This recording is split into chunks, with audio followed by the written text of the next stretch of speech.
Bem-vindos ao Observatório do Agro. Hoje vamos analisar um tema crucial, que toca no coração de muitas operações no campo.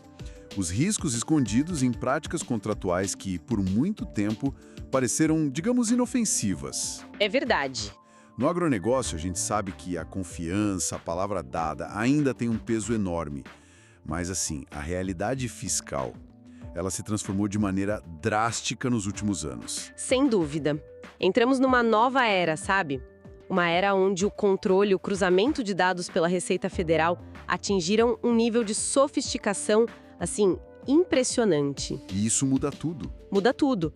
O que antes talvez passasse despercebido, hoje é detectado com uma facilidade muito maior.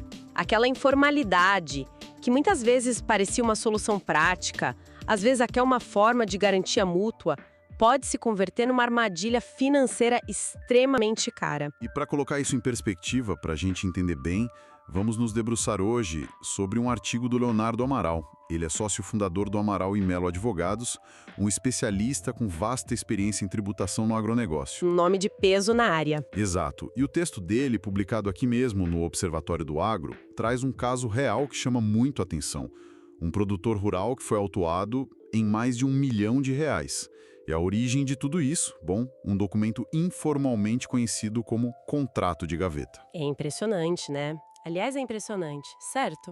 A nossa análise hoje aqui no Observatório do Agro vai justamente desvendar esse caso. Queremos entender a fundo as implicações fiscais dessa prática e, principalmente, extrair as lições que ela nos oferece. É um alerta, na verdade, para todo o agronegócio brasileiro. Um alerta importante. Muito. Como o próprio Leonardo Amaral enfatiza no artigo, e acho que vale a pena citar aqui, para o fisco não existe gaveta. O que está no papel é a verdade, e a verdade, neste caso, custou mais de R$1 milhão. É uma colocação forte, mas que reflete bem a realidade atual. Impactante mesmo. Então, vamos ao início da história. Como essa situação, que levou a uma autuação tão expressiva, como ela começou? O artigo descreve um cenário que, não é incomum no setor. Infelizmente, não. Temos um produtor rural que estabelece um contrato de parceria agrícola com o proprietário da terra. A premissa da parceria, em tese, é clara. Ambos compartilham os riscos e os resultados da atividade, certo? Correto. A parceria agrícola tem suas regras próprias e é importante notar, tem benefícios fiscais específicos. Justamente porque parte do princípio de que existe uma sociedade de fato ali. Há uma divisão tanto dos riscos, de uma safra ruim, queda de preços, quanto dos lucros. Ok, essa é a teoria da parceria. Exato. Mas na prática, o que acontece muitas vezes é que o proprietário da terra, ele deseja uma segurança maior. Ele quer um retorno financeiro fixo, algo mais parecido com um aluguel, sabe? Sem depender das incertezas da produção agrícola. Entendo. Ele quer a segurança de um valor garantido todo mês ou toda safra. E aí entra a tentativa de conciliar esses interesses diferentes, imagino. Justamente. O proprietário quer a segurança do aluguel, mas talvez as partes queiram manter a estrutura formal de parceria por questões fiscais ou até operacionais. Como é que se costuma resolver isso informalmente? É nesse ponto que surge o tal do contrato de gaveta. Para assegurar esse recebimento fixo ao dono da terra, muitas vezes se elabora um segundo contrato, um contrato de arrendamento estipulando um valor fixo a ser pago pelo uso da terra. Ah, então são dois contratos coexistindo. Isso, só que este contrato de arrendamento, ele não reflete a operação real que no dia a dia continua sendo gerida como parceria, entende? Ele fica guardado, literalmente, fora dos registros oficiais, na gaveta. Enquanto isso, o contrato de parceria, que deveria ser o documento oficial, pode até, em alguns casos, nem existir formalmente, ou não ser o que de fato rege a relação financeira entre eles. O ponto central aí, como o Leonardo Amaral destaca no artigo, é que para a Receita Federal, essa tal gaveta é uma ficção, ela não existe. O que vale é o documento formal apresentado durante uma fiscalização. A intenção das partes, o que realmente aconteceu lá na fazenda, pode se tornar irrelevante se o papel apresentado diz outra coisa. A formalidade documental assume um peso decisivo. É um ponto crucial esse. O fisco opera com base no princípio da veracidade do documento apresentado pelo contribuinte. O que está escrito e formalizado é tomado como a representação da realidade para fins tributários. Ponto final. E foi exatamente aí, nesse ponto, que ocorreu o erro que custou mais de R$ 1 milhão no caso analisado pelo Leonardo Amaral. Durante uma fiscalização na propriedade rural, o produtor, ele cometeu um equívoco que se mostrou desastroso. Um equívoco fatal, podemos dizer. Ele entregou ao fiscal justamente o contrato de arrendamento, aquele que estava na gaveta, e não o contrato de parceria, que supostamente refletiria a operação real de divisão de riscos e lucros. Pode ter sido um engano no calor do momento. Talvez falta de orientação adequada ali na hora da fiscalização, ou até, quem sabe, a crença equivocada de que aquele documento de arrendamento era de alguma forma mais seguro ou mais formal. A razão exata talvez nem importe tanto agora. O que importam são as consequências. Exato. As consequências foram imediatas e muito severas. A Receita Federal, baseando-se exclusivamente no documento apresentado, o contrato de arrendamento, reclassificou toda a natureza da operação. Para todos os efeitos fiscais, aquilo deixou de ser uma parceria e passou a ser considerado um arrendamento puro e simples. Entendido. E essa reclassificação, do ponto de vista fiscal, o que ela significou na prática para o produtor que foi fiscalizado? Quais foram as consequências financeiras diretas dessa mudança de entendimento por parte do fisco? Significou o seguinte: todas as entregas de grãos que esse produtor fez ao proprietário da terra durante o período que a fiscalização cobriu foram interpretadas de uma forma completamente diferente. Como assim?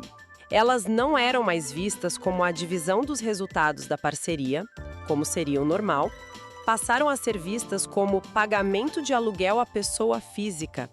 Em outras palavras, o fisco entendeu que o produtor estava pagando um aluguel ao dono da terra e usando os próprios grãos como forma de pagamento. Certo. O fisco olhou para o contrato de arrendamento e disse, ok, essa entrega de grãos é pagamento de aluguel. Mas onde exatamente isso aperta para o produtor? Qual foi a consequência fiscal direta dessa interpretação? O problema central reside na obrigação acessória vinculada a isso.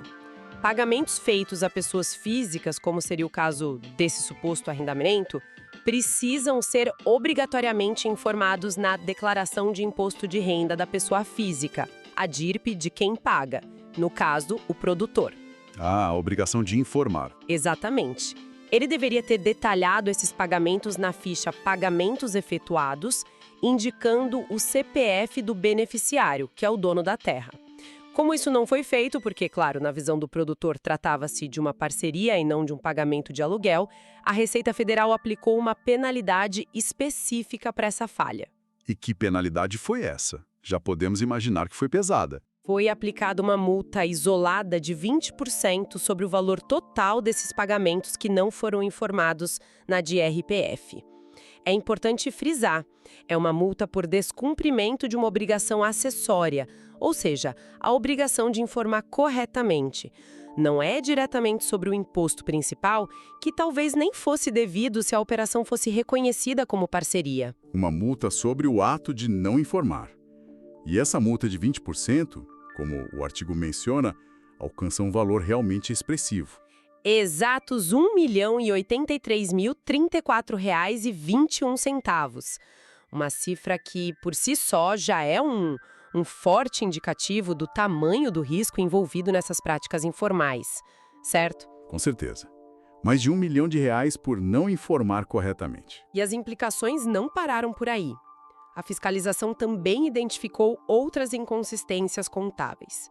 Foi constatada a ausência do lançamento dessas entregas de grãos, agora interpretadas como pagamento de arrendamento, e da respectiva obrigação de pagar lá no livro Caixa Digital do Produtor Rural, o LCDPR. O LCDPR, que é obrigatória para muitos produtores. Exato, que é o registro eletrônico onde o produtor deve lançar suas receitas e despesas.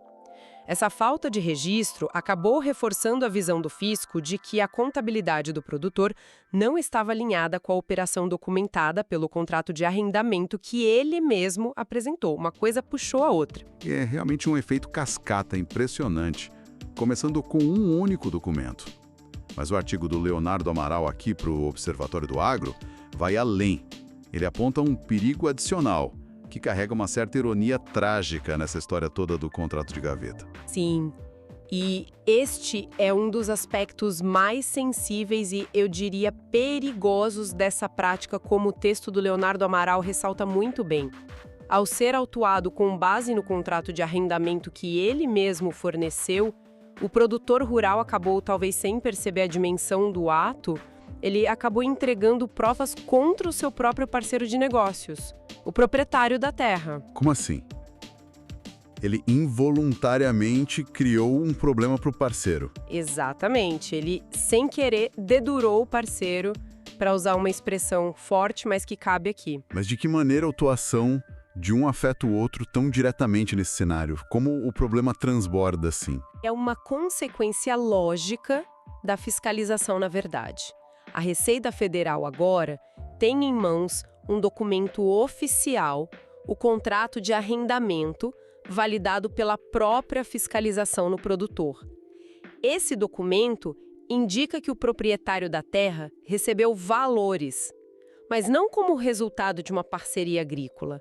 Ele recebeu a título de aluguel. E aí a tributação é diferente? Completamente diferente. O ponto central é que a tributação sobre rendimentos de aluguel ou arrendamento recebidos por pessoa física costuma ser significativamente mais alta do que a tributação sobre os resultados de uma parceria agrícola. O aluguel entra na tabela progressiva do imposto de renda, pode chegar a 27,5%. Já o resultado da atividade rural na parceria tem um tratamento diferenciado, geralmente mais benéfico. Quer dizer, então, que aquela tentativa inicial de criar uma segurança financeira para o proprietário, com o recebimento fixo garantido pelo contrato de gaveta, que era a intenção original, provavelmente. Na verdade, o colocou numa posição de risco fiscal ainda maior. A tal garantia virou uma armadilha para ambos. Exatamente essa é a ironia da situação. A fiscalização no produtor não apenas o penalizou severamente, mas também forneceu a prova documental para que a Receita Federal possa agora iniciar uma nova fiscalização, desta vez focada no proprietário da terra. E cobrar a diferença de imposto. Sim, ele pode ser cobrado pela diferença do imposto de renda, que deixou de recolher sobre esses valores recebidos como aluguel, mais as multas punitivas, que podem variar de 75% a 150% do imposto devido, e ainda os juros Selic. A suposta segurança se transformou em evidência contra as duas partes. É como diz aquela frase marcante do Leonardo Amaral no artigo que você mencionou. Exato.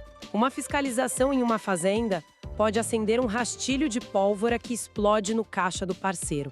A informalidade virou um risco compartilhado. Define perfeitamente o que aconteceu. Isso muda completamente a percepção sobre esses acordos, não é?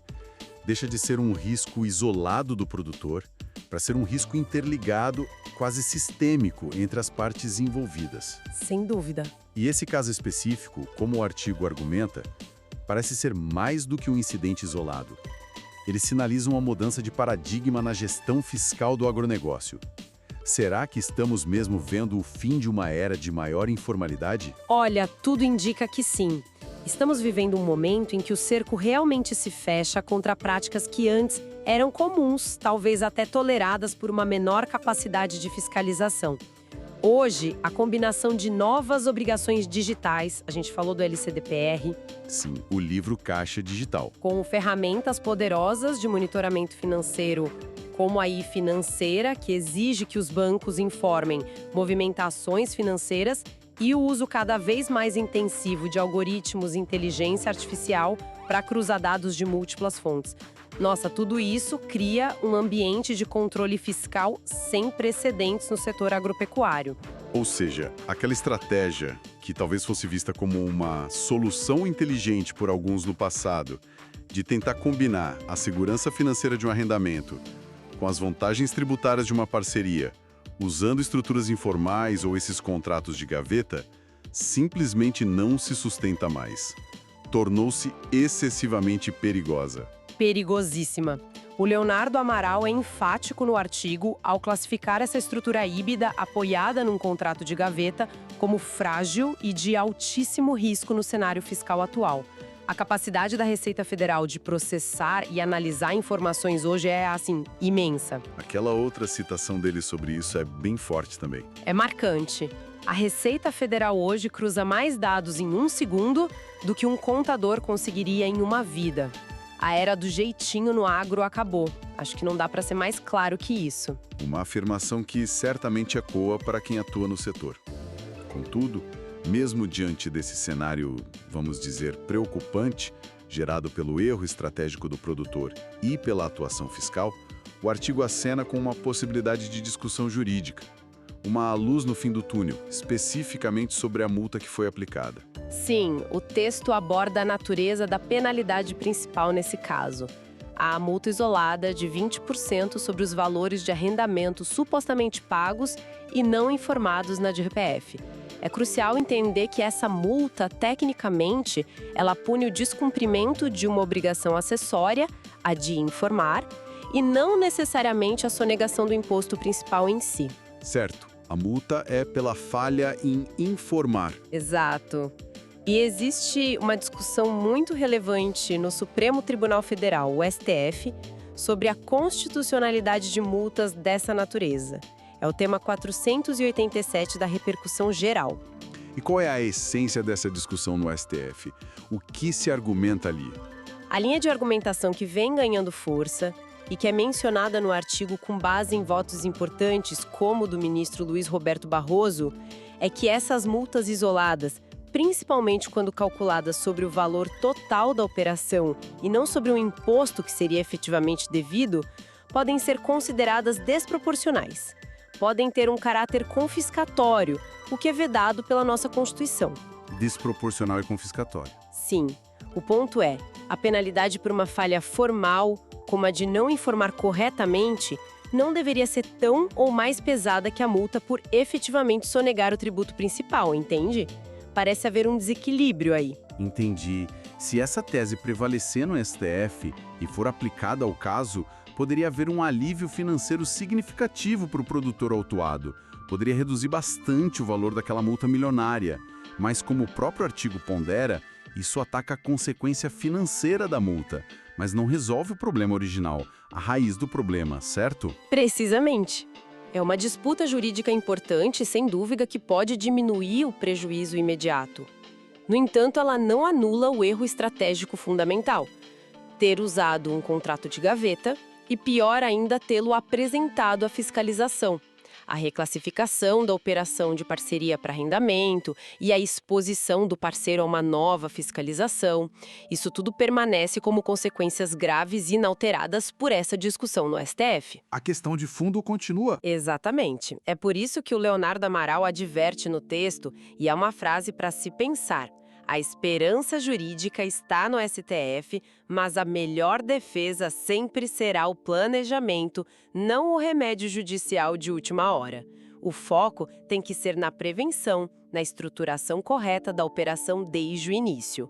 Não adianta esperar o problema acontecer para buscar uma solução jurídica. Chegamos então ao final da nossa análise deste estudo de caso tão rico em detalhes, trazido pelo Leonardo Amaral aqui para o Observatório do Agro.